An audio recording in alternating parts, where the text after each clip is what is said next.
Bismillahirrahmanirrahim. Assalamualaikum warahmatullahi wabarakatuh. Alhamdulillah alladzi anzala sakinata fi qulubil mu'minin liyazdadu imanan ma'a imanihim. Walhamdulillahilladzi anzala al-Qur'ana fi syahri Ramadan hudan lin-nasi wa bayyinatin minal huda wal furqan. Wa nusalli wa nusallim ala habibina wa sayyidina wa qurrati a'yunina wa qudwatina sayyidina wa maulana Muhammadin sallallahu alaihi wasallam wa ala alihi wa sahbihi wa man tabi'ahum bi ihsanin ila yaumil. Jamaah hadirin Masjid Darul Muttaqin yang dimuliakan Allah Subhanahu wa taala. Alhamdulillah kita di malam hari ini di malam yang ke-17 dari bulan Ramadan. Semoga setengah Ramadan yang telah kita lalui, yang kita isi dengan ibadah siyam kita, salat kita, qiyam kita, dan berbagai amalan yang lainnya, tilawah Quran kita, semuanya diterima Allah Subhanahu wa taala. Taqabbalallahu minna wa minkum. Dan masih ada setengah Ramadan lagi di hadapan, yang semoga Allah Taala juga menguatkan kita, memberikan kemudahan sehingga dapat kita isi dengan sebaik-baiknya. Hadirin yang dimuliakan Allah Subhanahu wa taala, sebelum saya menyampaikan sebuah pengingat buat kita semuanya, termasuk buat diri saya sendiri, wabil khusus di bulan Ramadan ini, di mana seluruh ulama bersepakat tidak ada yang berselisih pendapat bahwa benar Al-Quran itu diturunkan di bulan Ramadan. Karena jelas ayat-ayatnya seperti yang tadi disampaikan di dalam surah Al-Baqarah ayat 185, Allah SWT berfirman, "Syahrul Ramadan alladzi unzila fihi al-Qur'an hudan lin-nas wa bayyinatin minal huda wal furqan." Ila akhir ayat. Dan juga jelas juga di dalam surat Al-Qadar, Allah SWT berfirman, "Inna anzalnahu fi lailatul qadar wa ma adraka ma lailatul qadar lailatul qadri khairum min alfi syahr." Ila akhir ayat, sampai akhir surat Al-Qadar. Jadi jelas Al-Quran diturunkan di bulan Ramadan. Dan malam diturunkannya Al-Quran itu menjadi malam yang sangat mulia, menjadi Lailatul Qadar, yang lebih baik daripada 1000 bulan. Maka hadirin sekalian, mumpung kita di bulan Ramadan ini, mari perbanyak interaksi kita dengan Al-Quran, membangun hubungan dengan Al-Quran.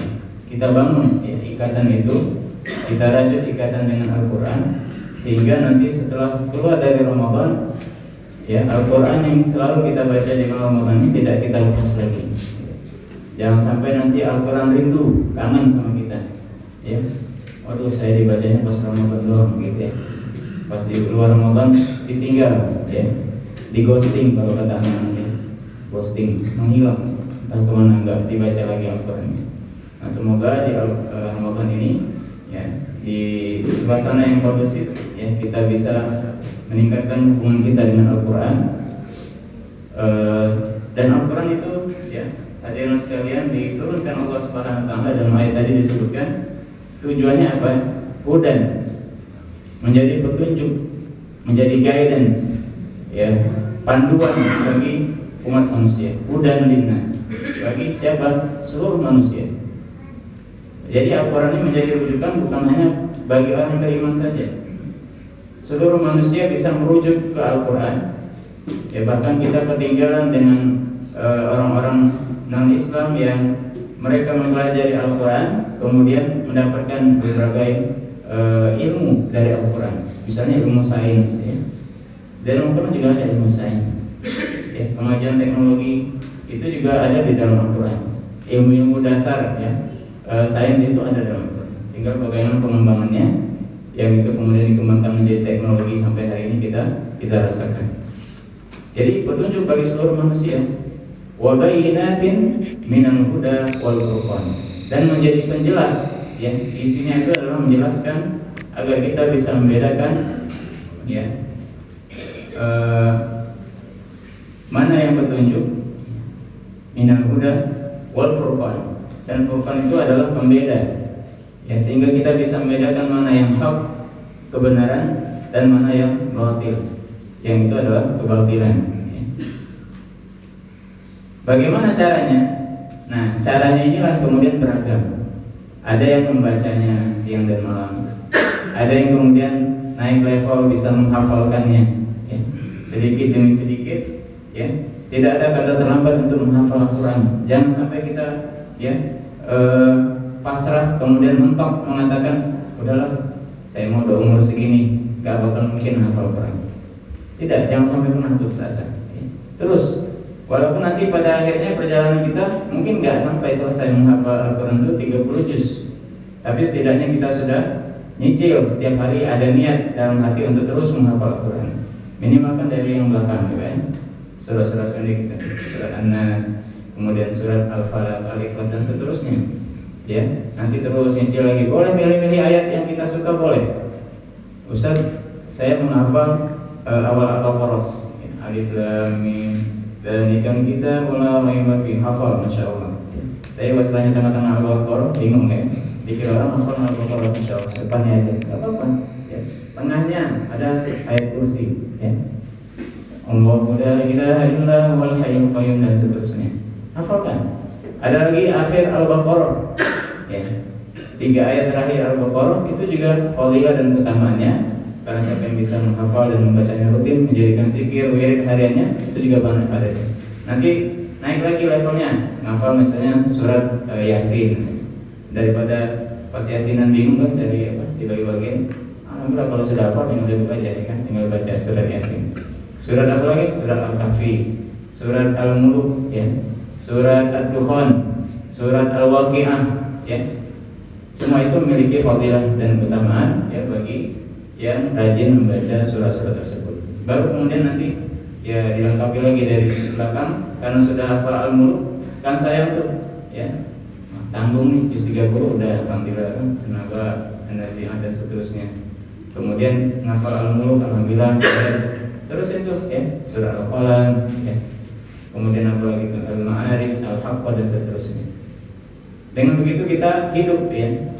Kita itu nggak pernah ada kata absen dengan Al-Quran. Kalau lagi malas gimana, Ustaz? Mungkin ada orang datang masa futurnya ngafal mentok gitu kan, berat ini, ya, sulit, udah tinggalkan dulu, ya, atau hafal yang lain, ya. Kayak kita kalau ujian kan disuruh ngerjain soal, kerjakanlah yang mudah dulu, gitu kan. Kalau sulit tinggalkan, lewatin dulu. Jadi jangan pernah berhenti berinteraksi dengan Al-Quran, membacanya, menghafalnya. Dan agar Al-Quran itu dijadikan petunjuk, maka tidak cukup sampai di situ saja. Kita harus paham apa isinya, ya. Dan kita dibantu oleh adanya para ulama, ya, para mufassirin, para ahli tafsir yang telah mentafsirkan. Kalau baca sendiri bingung ini maksudnya apa, ya. Dijelaskan. Ada sababun nuzul, ya. Ada dalam tafsir misalnya Ibnu Katsir, yang mana tafsirnya tafsir bil ma'thur, ya. Jadi menjelaskan sebuah ayat, tapi juga dengan ayat yang lainnya, karena ada korelasinya, didukung oleh ayat ini, ayat ini. Kemudian hadis Nabi SAW. Ada juga yang nanti, ya, ibaratnya apa? Tafsirnya Ibnu Katsir, tafsir di riwayat. Ada juga yang namanya bid riwayat. Nah, kalau itu sudah mulai takwil, ya. Jadi seorang ulama yang kompeten, ya, para ahli tafsir, dia bisa mentakwil, mungkin maksud ayat itu seperti ini, tetapi tidak sekedar hawa nafsunya saja, tapi dia jelaskan, karena ada hadis yang jelaskan tentang ini, karena ada sabda Nabi SAW, karena ada peristiwa di zaman Rasulullah tentang ini, sehingga itu menjadi tafsir juga, ya, dari ayat tersebut. Dan banyak lagi, ya, kalau kita singkat gitu, ya, apa isi Al-Quran itu benar-benar menjadikan inspirasi dalam kehidupan kita. Dan mayoritas isi Al-Quran itu Selain tentu ada hukum-hukum di sana, ada perintah Allah, ada larangan-larangan Allah Subhanahu wa taala, ada penjelasan mana yang halal, mana yang haram, dan ada juga ya sebagian besar Al-Qur'an itu isinya adalah kisah-kisah para nabi ya. Nabi Adam ada kisahnya ya. Nabi Yunus, Nabi Nuh ya. Semua nabi yang kita kenal 25 nabi itu yang kita hafal namanya itu ada kisahnya di dalam Al-Qur'an. Dan itu menjadi inspirasi. Tujuannya bukan sekedar dibaca menjadi kisah saja, tidak, tapi itu menjadi inspirasi. Kita ambil apa? Ibrah, pelajarannya. Sehingga kita ketika dihadapkan dalam kondisi yang mirip-mirip dengan yang dihadapi oleh para nabi itu, kita bisa mengambil pelajaran ya dari yang diceritakan dalam Al-Qur'an tersebut. Belum lagi nanti Al-Qur'an juga berisi sesuatu yang belum ada hari ini, belum kita saksikan. Ya, sesuatu yang gaib, apa itu? Ya, penjelasan tentang surga dan neraka. Kan surga dan neraka itu hari ini bagi kita itu adalah sesuatu yang gaib, nggak kelihatan, nggak ada, tidak kita saksikan hari ini. Tapi surga dan neraka sudah ada, sudah Allah Subhanahu wa taala siapkan ya masing-masing penghuninya. Ya tinggal kita milih, kita mau milih jadi penghuni neraka, na'udzubillah, atau menjadi ya penghuninya surga. Pilihannya ada pada diri kita. Nanti jangan sampai ada yang nanya, ini takdir gimana takdir? Katanya sudah ditakdirkan deh, yang masuk surga siapa, yang masuk neraka siapa. Nah masalahnya kita nggak tahu takdir kita. Ya, siapapun manusia di muka bumi ini tidak ada yang tahu ending takdir dia itu nanti kemana ya. Yang bisa kita lakukan adalah kita bisa memilih, ikhtiar. Ikhtiar itu kan kalau dalam bahasa kita artinya kan kayaknya berusaha gitu ya. Ya secara bahasa Arab itu artinya memilih. Ikhtar artinya memilih. Ikhtiar betul usaha dalam rangka memilih, ya memilih hal yang lebih baik, memilih yang benar, itu namanya juga ikhtiar. Hadirin sekalian yang dimuliakan Allah Subhanahu wa taala, dalam malam hari ini saya ingin membacakan sebuah hadis dalam kitab-kitab ya Ibnu Majah, ya An-Nasa'i dan berbagai kitab sunan yang lainnya. Disebutkan sebuah hadis ya, dari Anas bin Malik radhiyallahu anhu. Ya, beliau mengatakan tentu dari Rasulullah SAW, Inna lillahi ahlina minan nas.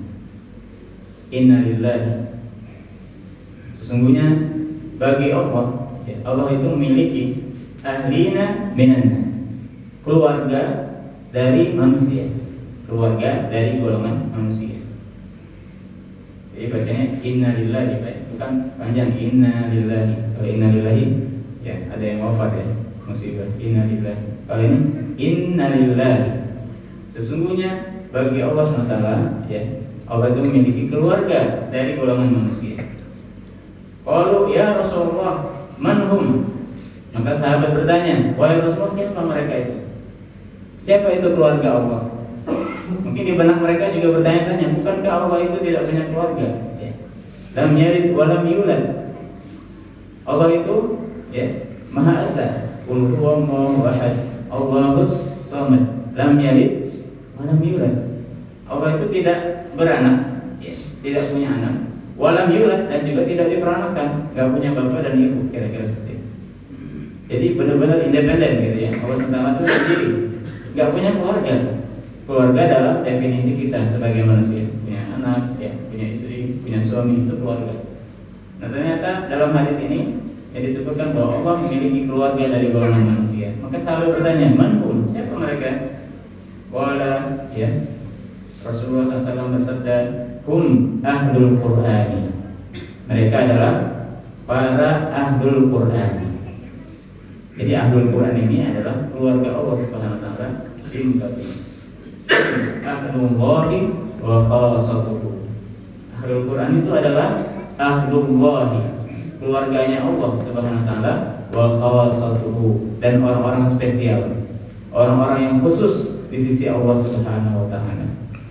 Nah, penjelasan tentang hadis ini ya tentu banyak, di antaranya mungkin yang saya sampaikan bahwa para ulama menyebutkan bahwa sesuatu yang dinisbatkan kepada Allah Subhanahu wa taala artinya ya sesuatu itu adalah menjadi sesuatu yang agung ya, ta'ziman. Ketika disebut ahlullahi, ya berarti nggak sembarang, ini keluarganya Allah.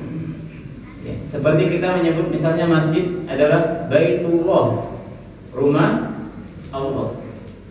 Jadi ini bukan rumah biasa. Ya, kalau kita punya rumah, baitun biasa rumah. Tapi ketika disandingkan dengan Baitullah, rumah Allah, maka rumah ini menjadi mulia, menjadi agung, karena bukan sebarang rumah, tapi rumah Allah, yaitu masjid.